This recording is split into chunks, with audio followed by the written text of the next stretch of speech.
C'est bon, t'as fini?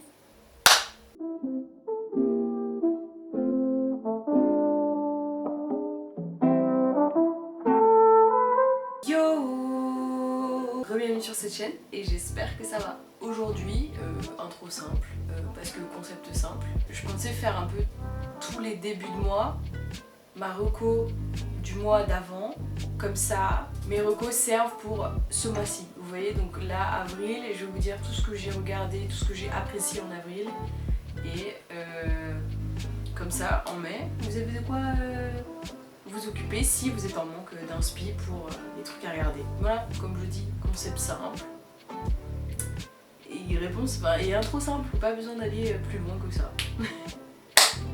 Alors, première catégorie, cinéma. J'ai pas regardé beaucoup de films ce mois-ci, mais j'ai vu Drunk et c'était genre la révélation de cette année. Alors j'ai pas pu aller le voir en salle quand il est sorti parce que j'étais un petit peu busy et en fait il est sorti et je crois que les salles ont fermé genre 2 semaines après, donc pas de chance. Et incroyable, je l'ai regardé, pour moi c'est le film de l'année 2020 et je pense qu'en 2021 on ressortira pas quelque chose d'aussi bien que Drunk. C'est un film en danois avec Mads Mikkelsen, qu'on connaît, hein, et qui est juste incroyable, qui parle de l'alcool. C'est censé être un film un peu marrant mais du coup qui tend vers quelque chose de beaucoup plus réel. Ça parle d'alcool et du coup de la relation de chacun avec l'alcool, et ça... C'est pas du tout un film moralisateur, c'est juste un film qui parle de la vie. Et c'est ça qui est beau dans ce film, c'est qu'il parle de la vie et des conséquences réelles de l'alcool, qu'elles soient positives ou négatives. Et j'ai adoré. Donc voilà, je le recommande très très très très fortement. C'est vraiment un coup de cœur. Donc pour continuer un peu dans ce mood, j'ai regarder aussi Antoinette dans les Cévennes parce que j'avais envie de regarder un peu ce qui avait été sélectionné et ce qui avait gagné des Césars. Donc Drunk a gagné meilleur film étranger et il a même gagné le meilleur Oscar du film étranger. Donc c'est à quel point Drunk, je le recommande. Mais dans la même branche, du coup, quand j'ai regardé ce qui avait été sélectionné pour les Césars, j'ai voulu regarder Antoinette dans les Cévennes. En fait, le concept du film, je l'aime bien. Je trouve que c'est intéressant de mettre Laure Calamy avec un âne qui font un parcours où en fait le personnage de Laure Calamy comprend beaucoup de choses sur les dépendances affectives qu'elle peut avoir dans la vie, tout ça, donc c'est beau. Et que ce soit un âne qui soit son épaule et qui soit son soutien pendant cette aventure, c'est marrant. Enfin, je voulais vraiment que ce soit un film plus féministe que ça, et la fin est hyper décevante. Voilà, mais sinon Laure Calamy incroyable dans ce rôle. Enfin, de toute façon, cette meuf, elle est juste trop drôle, donc voilà, elle a mérité pour moi le César de la meilleure actrice, mais ouais, j'étais pas hyper fan de ce que ça a donné, quoi, au final. Il y avait une très très bonne base et j'aime pas trop ce qui en a été fait, quoi. Mais bon, Laure Calamy, bravo. Ensuite, j'ai revu, parce que j'avais déjà vu forcément, Hamilton sur Disney+. Donc ils ont fait une captation de la comédie musicale Hamilton à New York. C'est incroyable. Enfin, donc c'est pas un film, c'est une captation de la comédie musicale. Et si vous aimez les comédies musicales, même si vous les aimez pas, de toute façon cette comédie musicale est incroyable et je la recommande à n'importe qui voudrait commencer à s'intéresser à cet univers et à ce genre de film et à ce genre de musique, parce que Hamilton c'est le mélange parfait du rap, du R&B et du style Broadway, et il y a la signature de Lin-Manuel Miranda qui est un écrivain formidable et un auteur et interprète incroyable. Enfin, je suis trop contente d'avoir revu ce film, en plus avec le cast original, donc c'est genre... Enfin, le casting est incroyable, c'est lui et tous ses potes, et puis il y a un message dans Hamilton qui est hyper fort sur la diversité au sein du monde de Broadway, donc qui est un milieu très blanc de base. Et donc Lin-Manuel Miranda a fait une comédie musicale sur Alexander Hamilton, le seul père fondateur d'origine étrangère, et il a choisi un cast avec des ethnies très différentes et c'est juste hyper inclusif comme comédie musicale et en mélangeant les styles comme le rap, on voit le talent des gens et pas leur couleur de peau. Et je pense que c'était important de donner à Broadway cette leçon-là parce que jusqu'ici ils avaient été très... Enfin ils étaient hyper sélectifs sur qui castait dans tel rôle et du coup on se retrouvait avec énormément de blancs dans les rôles et là je trouve que ça a ouvert une porte parce que maintenant on a beaucoup plus de personnes de couleur à Broadway et c'est hyper intéressant de voir toute cette diversité. Donc voilà, franchement Hamilton 20 sur 20, si vous aimez pas les comédies musicales, regardez-le, si vous aimez les comédies musicales, regardez-le. Pour continuer sur la même lignée, de Lin-Manuel Miranda aussi on a In the Heist, donc j'ai écouté l'album pour la première fois en avril et j'ai adoré. Enfin c'est des sonorités un peu latines et tout, et j'adore, je suis trop fan. J'ai vu ça parce qu'en fait le trailer pour le film qui va sortir sur HBO Max est sorti, donc je l'ai regardé. Enfin j'ai décidé d'écouter la bande son et la bande son est incroyable. Du coup de base le rôle principal était joué par Lin-Manuel Miranda et de ce que j'ai compris du trailer ça va être Anthony Ramos qui va reprendre son rôle parce que je crois que le personnage est plus jeune que Lin-Manuel Miranda, du coup voilà. Bon, et Anthony Ramos il a déjà fait ses preuves dans Hamilton, donc voilà, on sait que ça va être qualitatif et je suis trop pressée que le film sorte. Il sort en juin et c'est un des films que j'attends le plus avec le remake de Spielberg de West Side Story. By the way, le trailer de West Side Story, incroyable, je suis tellement pressée que ça sorte. Mon dieu, réouvrez les salles de cinéma s'il vous plaît.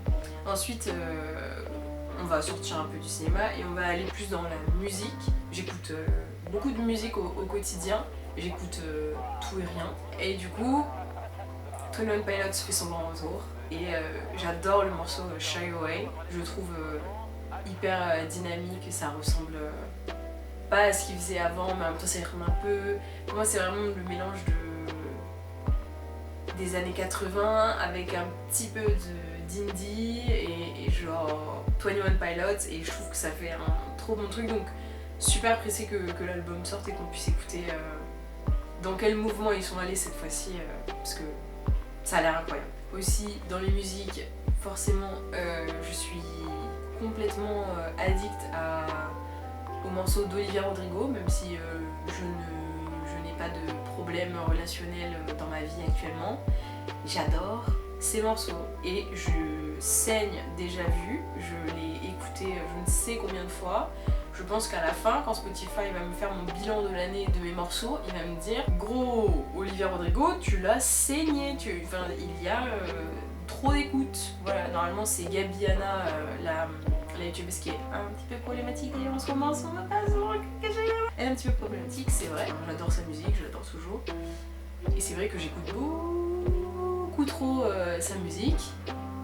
Mais là je pense que cette année, Olivia Rodrigo, j'ai déjà saigné Driver's License et là, déjà vu, elle a une manière de faire vriller le morceau à un moment et ok, d'accord, trop bien, enfin voilà. Et pour une pointe de nostalgie, donc j'ai écouté le nouveau morceau de Imagine Dragon qui est mon groupe de musique préféré que j'adore.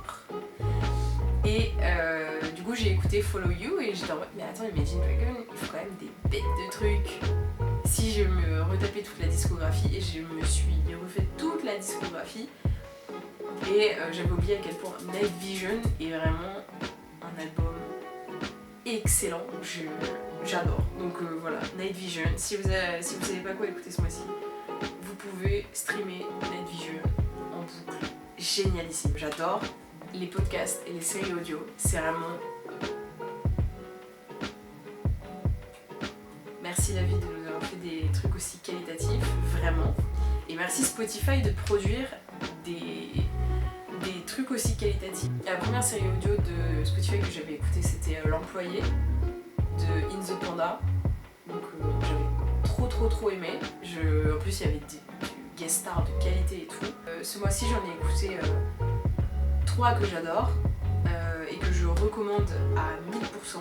C'est Le Nuage, qui est une fiction sur sur une centrale nucléaire dans les alentours de Lyon, dont le réacteur surchauffe, en gros à la Tchernobyl, et du coup on a la directrice qui essaie de gérer la situation et comment l'information de ce réacteur qui est en surchauffe va circuler dans les médias et va être traitée par le gouvernement, par les citoyens, comment la centrale va communiquer autour de ça, et c'est hyper intéressant, ça parle vachement de manipulation de médias. Après il y a As You Want, donc cette journaliste elle va assister à la mise à mort d'un tueur en série, et en fait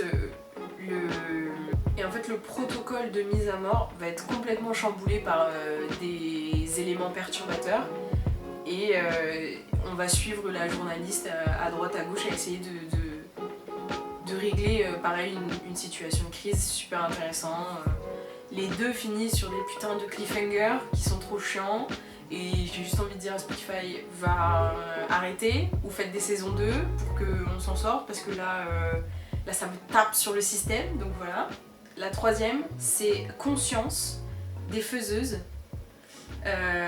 Et c'est l'histoire de deux filles qui montent leur marque de fringues qui se veut éthique, tout ça, et en fait c'est par vocaux WhatsApp, et chaque épisode est un vocal WhatsApp, et c'est hyper intéressant, ça parle et de la mode, et de l'écologie, et de l'influence, ça parle de plein de trucs, et on est vraiment embarqué dans l'histoire, même si c'est des vocaux, donc trop cool. Et ensuite, mon podcast préféré que j'écoute toutes les semaines religieusement s'appelle Transfert. Je suis hyper fan de ce podcast, il est incroyable. C'est des gens qui viennent raconter une passe de leur vie, un événement qui leur est arrivé, et en général qui chamboule un peu tout pendant une période ou toute la vie. Ce podcast est incroyable. Il te fait pleurer, rire, il te rend nostalgie, c'est vraiment un rayon de soleil dans ma semaine quand ça sort, quoi. J'adore les épisodes. Et ça parle d'un peu tous les sujets. Et là, ce mois-ci, ils en ont sorti 2 qui m'ont pas mal... qui sont un peu restés avec moi. Il y a des histoires auxquelles on repense un peu souvent. Et ces 2-là sont restés avec moi. C'est l'épisode Un indice dans un jeu de piste qui parle de la relation d'une fille avec son papa, à quel point ils sont proches et qui s'aiment très fort, et un jour la fille va découvrir quelque chose sur son père, et ça va changer leur relation pour le bien, pour le pire. Je vous laisse écouter, mais très touchant, très beau. Et le deuxième, il est sorti cette semaine, il s'appelle Après la tempête.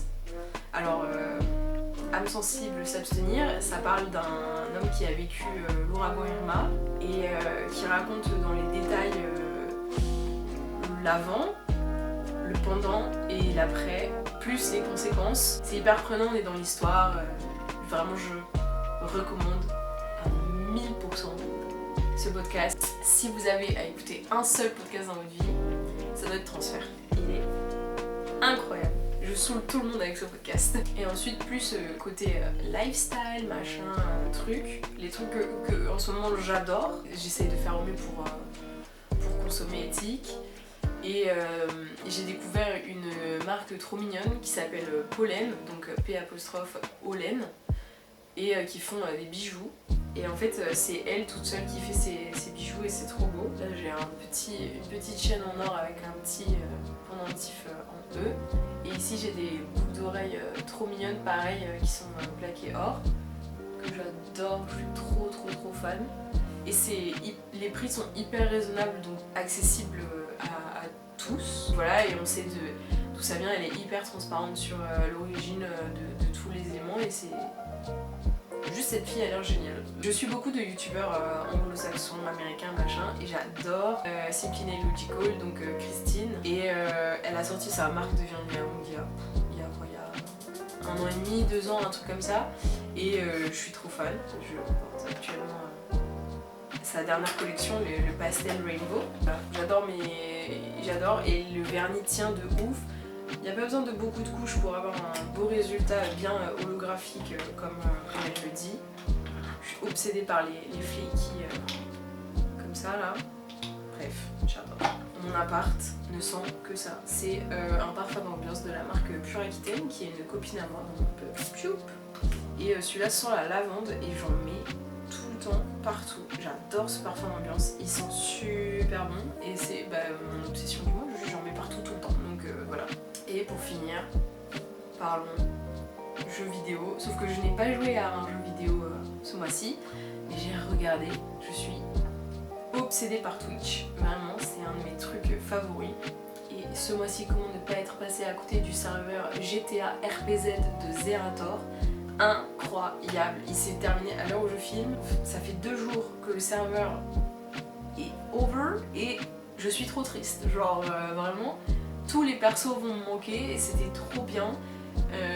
J'ai regardé la fin du serveur, ils ont fait un petit concert et tout, c'était trop bien et trop fan. J'ai suivi les aventures d'Antoine Daniel, du coup Donatien de Montazac et Ponce qui est Fabien Torres, donc voilà, c'était trop bien, c'était une aventure trop bien. Et puis si vous voulez regarder, il y a plein de best-of sur YouTube. Là j'ai que ça dans mes recommandations puisque j'ai regardé un peu des trucs à droite à gauche.